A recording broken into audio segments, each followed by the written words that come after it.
What's up guys? This is a little interjection in between the Estonia series. We'll be resuming that in just a bit. But I wanted to put this video up because a few really big things have happened for this channel. Some of you may have noticed that only about 3 days ago we were at 170,000 subscribers. Today we're about 185,000 subscribers, guys. Absolutely crazy. With that blowing up has come some good things and some negative things, and so I wanted to kind of dive into that. But the first thing that I wanted to talk about, guys, is something that I'm just so excited about. With it. Okay, how do we want to do that? The handle's over here. So I know, babe, but I was you ruined it, baby. You're supposed to be ready. No, I thought I was going to pull it this way, Christian. Maybe, okay. Without further ado, I would like to introduce you to the Lost Apparel lineup. Guys, this is V1, version 1 of the Lost Tee. V2 is on the website. Guys, head over there, check it out. My merchandise is now live, and I'm giving out free Lost stickers. Ding! You can get one of these for free, guys. Head over to the website, check it out, get yourself a free sticker. Now, the reason you came here. So about 4 days ago, I started to notice my average growth per day was like accelerating significantly. Like, I think 4 days ago I had about 1,200 subs on the day. The next day was about 2,000. The day after was about 3,500. And today is my biggest growth day ever. 5,700 subscribers in one day. Now, that is a big deal. But it's not sustainable. It's all coming from one video, and that video is my proudest video. It's called I Quit. If you haven't already seen it, guys, it's my story about quitting my job and pursuing this YouTube thing as a full-time job. When your videos start going viral, there's one thing that's bound to happen. It's going to reach an audience outside of your typical group, and with that you tend to see some varying reactions. I've had many videos successfully reach millions of people, but I've never seen a video with such polarizing reactions, because I've seen some people comment the most amazing, inspired comments, and then I have the opposite side of the spectrum where some people are just like so livid, so negative. There's no other word for it, negative. There's so many negative comments, and so that's why I wanted to make this video here today. I signed up for this. When I made a YouTube account, I knew that there would be people who will make snap judgments, who won't take the time to get to know me, but will write like they know me. That's bound to happen. But the thing that I hate to see is people being negative and literally shutting themselves down from being successful in their own lives. There's so many people who just assume that the lifestyle that Laura and I live has been handed down. In doing that, in thinking like that, you are literally inhibiting yourself from ever being successful, because you're assuming to be successful it has to be given to you. The main reason I'm making this video is because the comment that I saw the most, and the one that I really wanted to target in today's video, is the comment that this lifestyle that I portrayed in the videos is only something that can be done by the wealthy. It must be nice to have a massive inheritance, must be nice to live off of daddy's piggy bank, must be nice to blah blah blah. I want to talk to you guys today about my process and how I got to where I am today with very limited financial aid. Full disclosure, I am very fortunate. My parents have, from a very young age, instilled the value of money in me. They have taught me to work hard. They have also kindly and graciously paid for my tuition. So when I graduated from university, I did not have any school debt overhanging. I consider myself very blessed to have parents that are in a position to help and cover that kind of school debt. I have covered every single other cost, from clothing to food to housing. I started working when I was 13. I got a job as a dishwasher at a local restaurant, and I've never stopped since. At the age of 17 or 18, I had a landscaping business. When I quit my full-time job as an accountant to pursue this crazy social media path, I literally had about $2,000 to my name. I had no income coming in, and I lost a decent amount of money on my lease because I canceled it prematurely because I realized that I needed to pursue my passion unconditionally. For me, it's never been a question of can we do it, but how are we going to do it? And so the moment I decided that I was going to go and become a full-time YouTuber, I was like, how are we going to save the money so that we can kickstart this career? I called up a friend who did labor work, and he got me a job pretty much on spot. I was making $15 an hour. I was 15-20 feet up, working about 12-hour days, putting metal trim up in a Best Buy. And if you don't know what Best Buy is, it's like a massive electronic warehouse. So the warehouse was just huge. So after about a month of working heavy labor at Best Buy and living at home, I had saved up about $4,000 US, $5,500 Canadian. I there bought my one-way ticket using Expedia, Vancouver to Bangkok, Thailand. After buying that ticket, I literally had $3,500 US in my bank account. In addition to this, I had about $100 coming in every month from YouTube ad revenue because I had been doing YouTube as a hobby before that, so I was able to build up a very, very modest following and a very modest amount of views per month, which, you know, when you're not working, $100 going straight into your bank every month is definitely a great thing. I had this very small passive income and I had about $3,500 US. Now here's a big advantage for us Westerners. The second we leave our country and land in somewhere like Southeast Asia, the $3,500 US that I had in my bank became something more like $10,000 worth in buying power. And so just like that, I had become 2, 3, maybe even 4 times wealthier than when I was back home in Canada. Now that passive income that was about $100 back home became $300 worth of buying power. But by no means was I wealthy. I was showing up with very little money, so I needed to find ways to keep my costs low. The first thing I did was I identified my biggest costs. One of them was housing. So how did I keep my housing costs low? Well, I literally knocked on every single hostel, guest house, every single door until I found a free bed. I was leveraging my social media. I would give people exposure in a video in return for a free place to sleep. And so through doing that, I was actually able to probably get 80% of my accommodations covered. Now, this goes back to me being a hardworking person because, guys, it didn't always happen on the first knock. Sometimes it took as much as like knocking on 10 guest houses and you're carrying your massive bag and you're just ready to give up and there's sweat dripping down your back, but then you finally meet the guest manager and he's like, yeah, you can sleep here tonight. You know, it's one of those things, again, you have to really want this. And a lot of people just see my video and they're like, oh, he got this given to him. But I'm here to tell you guys, you can do this too. This is my point of doing this entire video, is like, do you really want this? And that's the same spiel any entrepreneur will tell you.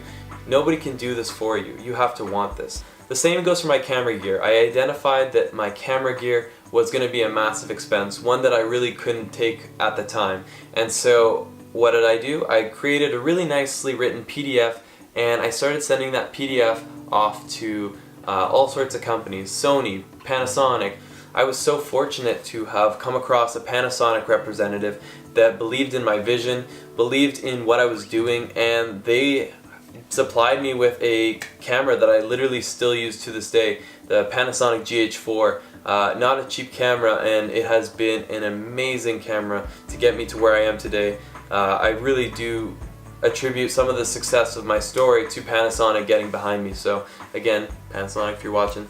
The next step I want to debunk is that traveling has to be expensive. So many people watched I Quit and they immediately assumed, again, this guy must be wealthy. He is at a beautiful beach, he's on a tropical island, this must be expensive. Traveling does not have to be expensive.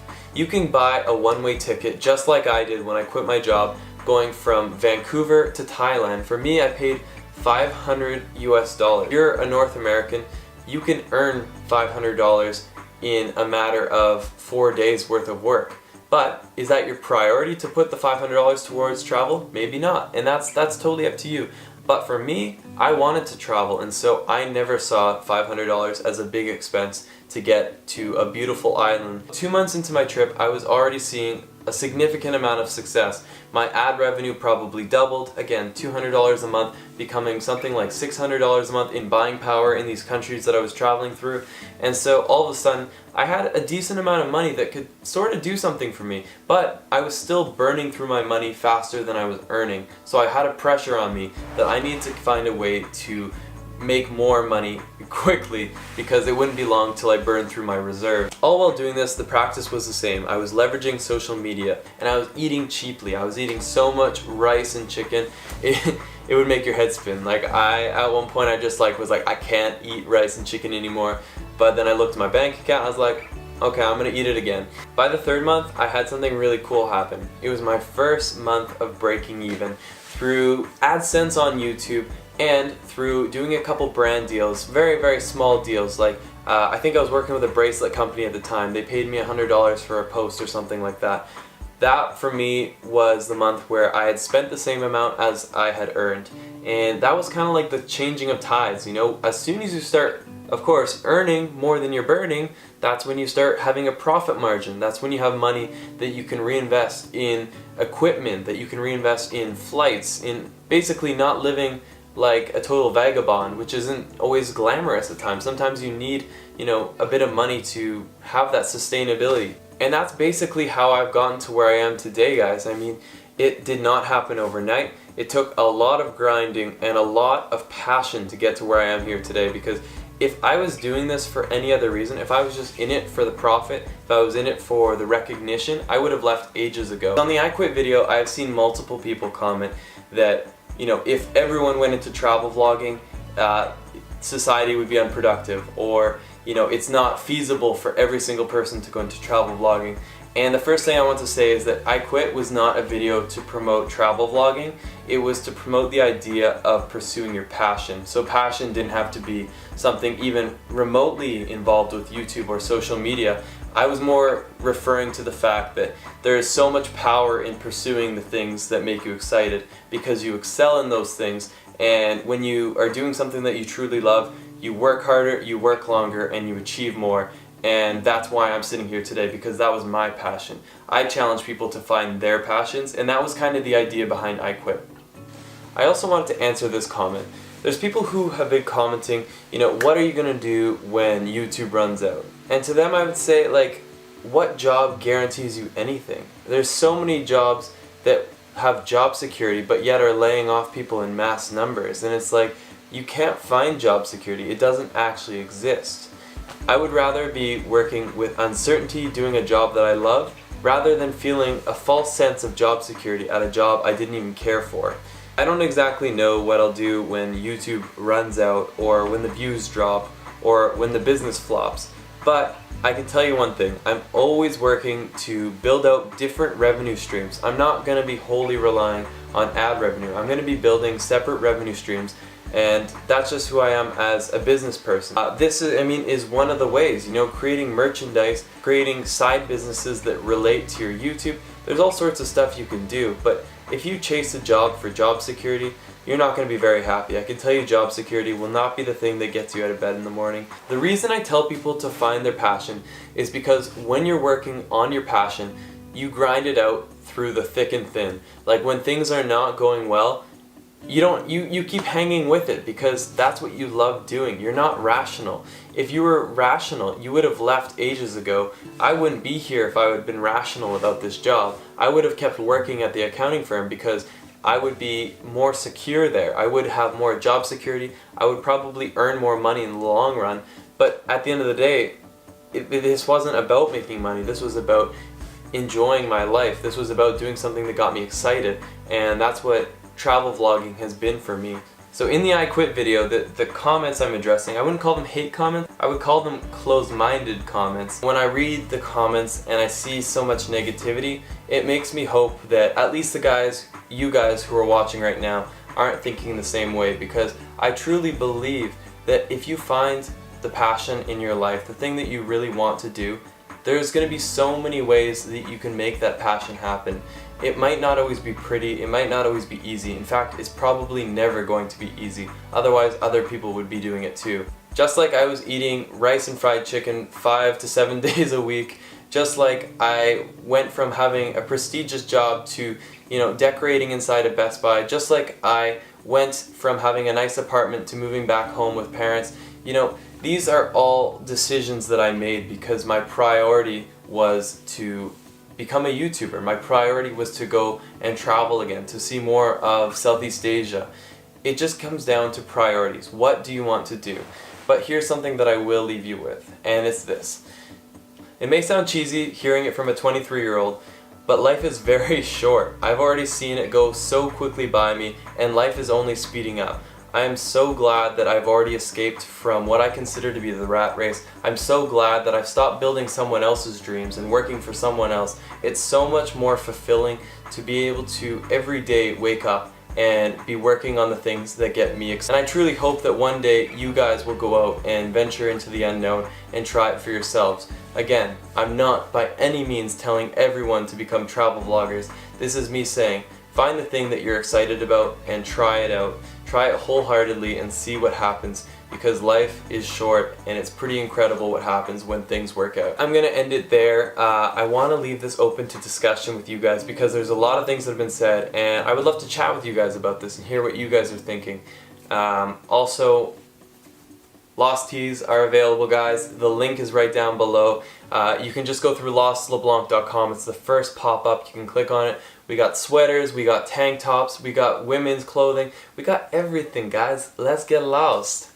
That was really cheesy. But anyways, guys, I'm going to end it here. I love you, and let's get lost again tomorrow.